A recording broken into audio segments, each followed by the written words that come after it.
Welcome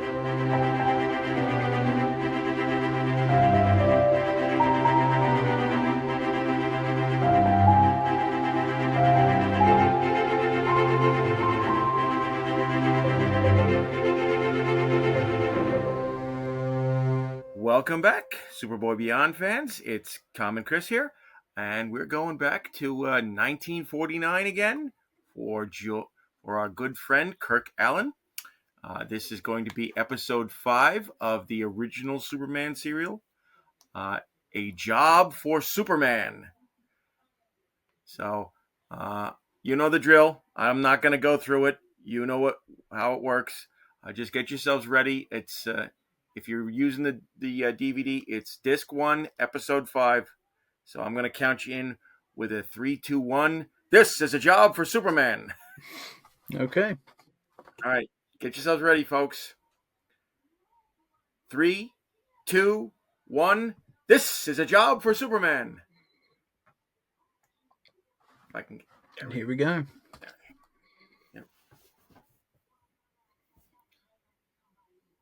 And yeah, still don't know who did the artwork for the intro. But it is amazing artwork. Yeah, I kind of want to know if that. I'm assuming it was painted. I kind of want to know what happened to the painting. Somebody must own it, surely. It must be like in a collection somewhere. Unless it was just destroyed. Could be. I hope they didn't destroy it after. Well, knowing how cheap the serials were, I doubt they would have destroyed something like that.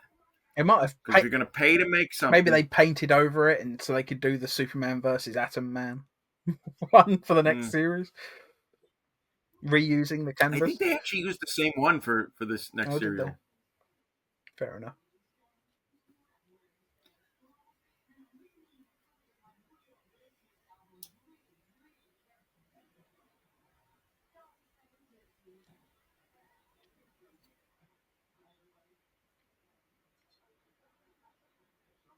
Every now and then, when you have a close-up and a character's standing near the walls, I do quite like how it actually looks like there's a rough sort of texture to the wall. Because when you see these sort of bunkers that have been dug out into caves or underground, often that is the texture that you see, just because it's like the default when you concrete it up. Whether or not that was on purpose or if it's just because it's a cheap set, I don't know, but it kind of works for me in this.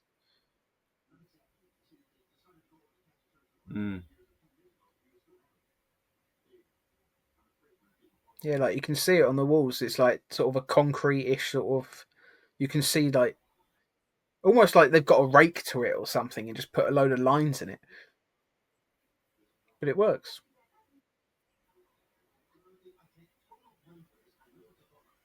Okay.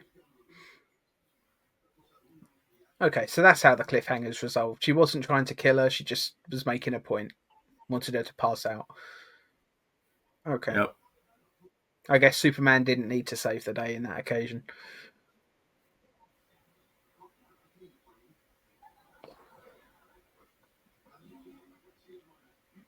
And you know, I still. This guy. Sorry, go on. Yeah, this guy's still very wooden. Yeah. And I know I said it a few episodes ago, but I really do think this version of Jimmy looks too old. Especially with that hat on.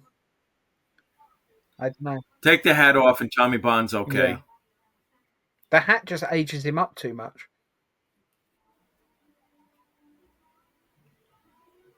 But even in the face, I think he looks a little bit too old to be playing Jimmy. You know, like Mark McClure wasn't exactly young, but he looked younger than he was when he was cast. Like, I don't know if you can say the same for, what's his name? Something Bond? The actor that plays Jimmy in this? Yeah, Tommy Bond. Yeah. I don't know, he just doesn't look young enough, in my opinion. Like, he looks older even than both the Jimmys in Lois and Clark.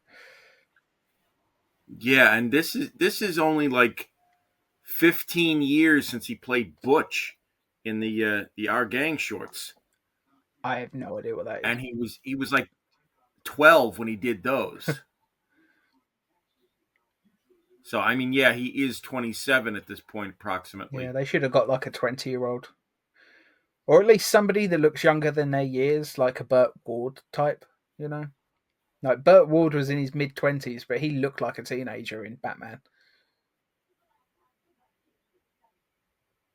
which I think was the point because they didn't want to pay an actor that was going to get too tall too fast, so they had to find someone that was done growing.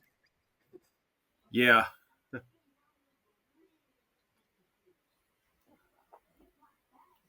One thing that Tommy Bond does have going for him is the youthful exuberance that he puts out as Yeah, his Jimmy. performance is fine, you know. Yeah, he plays Jimmy well. He just looks a little bit too old.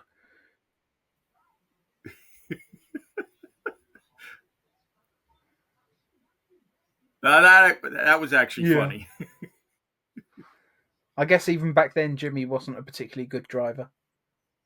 Always reminds me of that Lois and Clark episode where the car's out of control. He doesn't think just to switch off the ignition.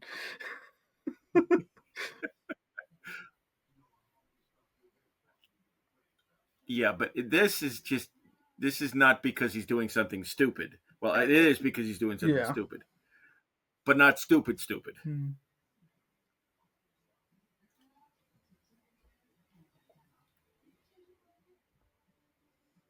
I do love these old cars. Mm. There's something to be said about these old cars. It's funny, really, because you would think that there would be like a modern car manufacturer that would make cars that look like the old styles. Just like a brand new one, but it's like in the 1930s style. I'd love to see that.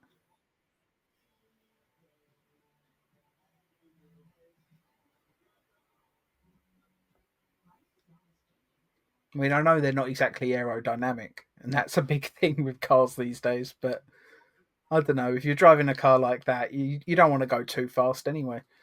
You'd end up wrecking it or something.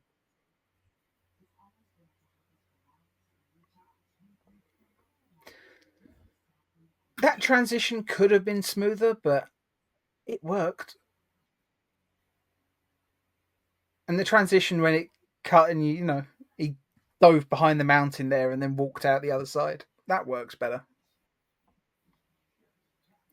Now that was great. Although I think that That was great. I think Landing on the car like yeah, that. I think the usage of him flying from one mountain to the other was I mean, it was ridiculous. pointless, but it worked. Like visually, I mean. And I loved when he just jumped from the top of the one mountain, landed on the car roof just then. Like that looked great. It was a little bit Spider Man, but it worked. And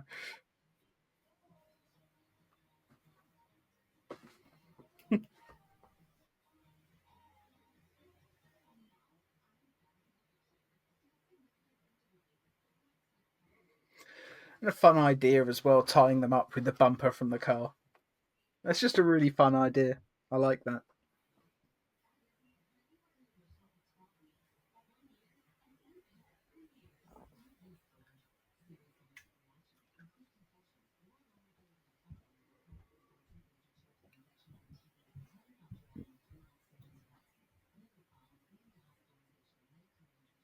That one guy though who was shooting at him when he was shooting, he was just too wooden too. Yeah. I imagine a lot of this they didn't particularly care. Just purely because it's so low budget. It's made for kids. I doubt anybody involved expected it to be a massive hit or anything.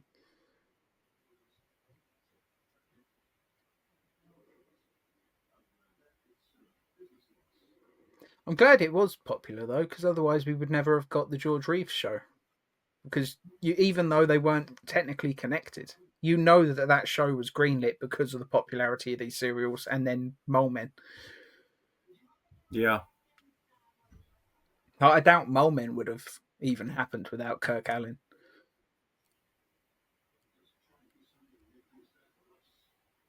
I wonder if they actually offered Superman and the Mole Men to Kirk Alyn originally, or if they were looking for someone new. I don't know.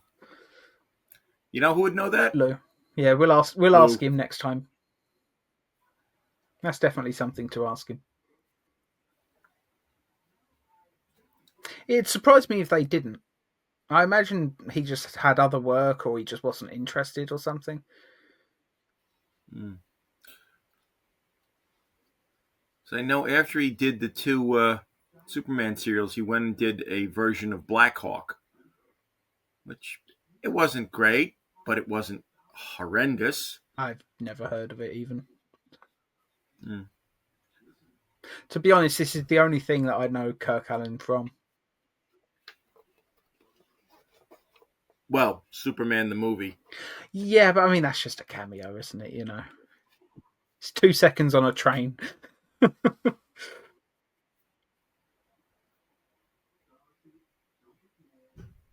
And you really only get to see him in the extended editions. Yeah,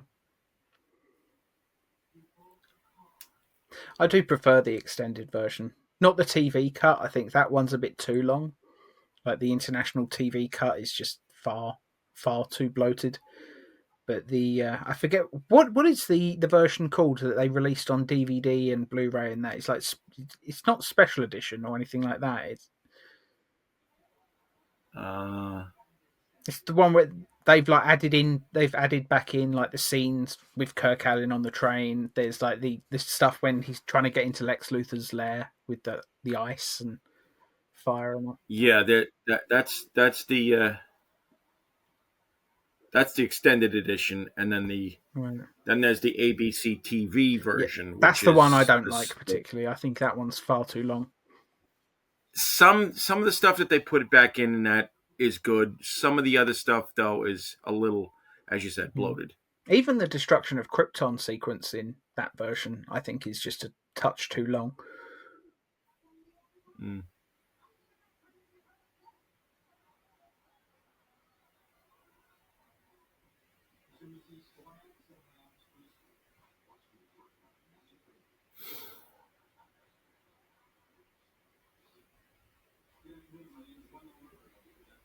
She is very confident about her plan.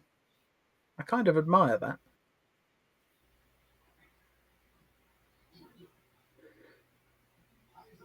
Now, is she the villain through the entire serial? Yep. Okay, so it's going to take Superman a while to catch her then. Yeah, we've still got another 11 episodes to That's what I go. was just thinking, like, blimey. That's the only thing I foresee with this serial becoming an issue. Like, I'm sure at a certain point it will just feel like episode after episode is nothing but filler. There are a couple of filler episodes. So far, it's been holding my attention, though.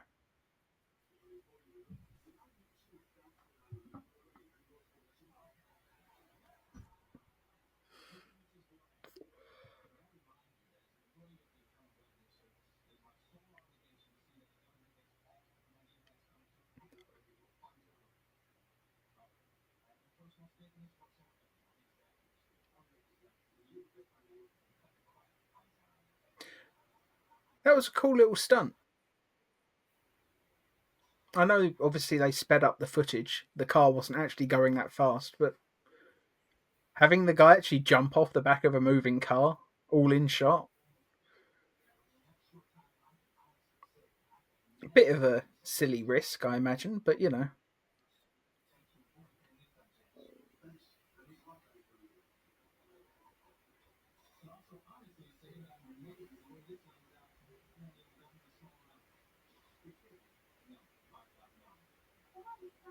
I wonder where they shot this because it's probably just a street set on like a back lot somewhere, maybe at Universal or Mm. something. But every time I see like city streets like this that look so familiar, I just have to wonder how many other projects do those exact streets appear in.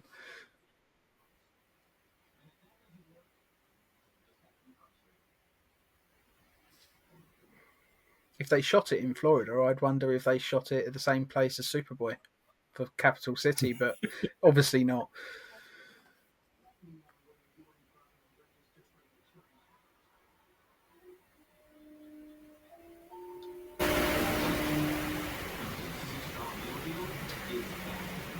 Strange bit of sound design just there. Did that happen on yours as well? Yeah, I think so. It just suddenly went up really loud.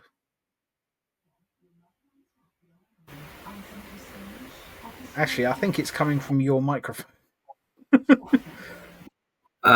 Could be. I think the old man's got the TV on in the other room. Well, we're nearly at the end of this episode anyway.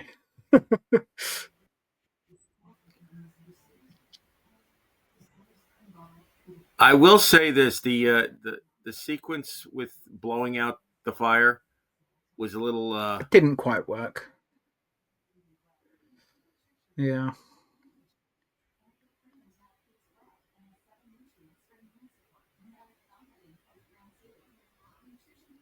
And this is why you don't tell people that you've got a problem with kryptonite. I mean, that guy that told him was just outside the door. He just happened to be there. But although the scientist guy, he did call someone and say, Clark Kent's just died in my office. Maybe that guy was coming to help. Just happened to arrive at the wrong possible moment. So yeah, Lois Lane is still kidnapped. No, she's not kidnapped. She was left to die in the Oh, is she? in the office. See, that's the problem when we talk over it, because I just missed that completely. Oh yeah, I've just scrolled back. She's dead, and there's just that wire with the electric just going everywhere. Yeah. So that was episode 6, A Job for Superman. Was it episode 6 or episode 5? Episode 5. Yeah, A Job for Superman. A great title for an episode. But I'm not sure if this. I don't think this is my favorite episode so far. This is maybe the weakest one, in my opinion. Not much really happened, but there was some good moments here and there. But yeah, not the best episode so far.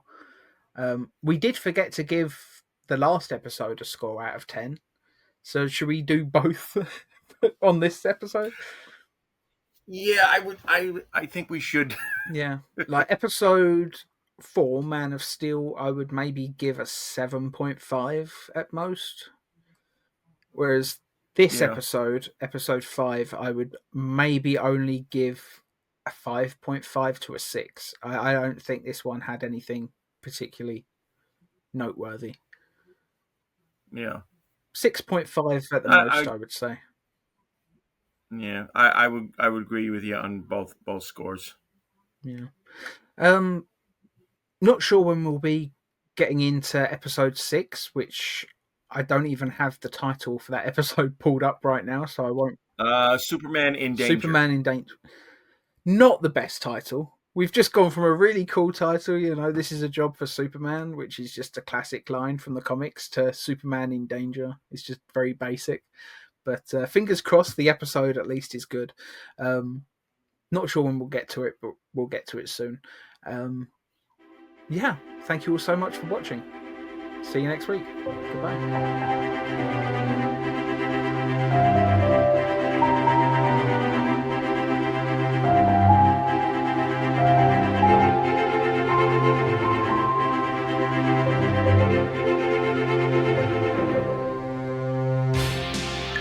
Viacom.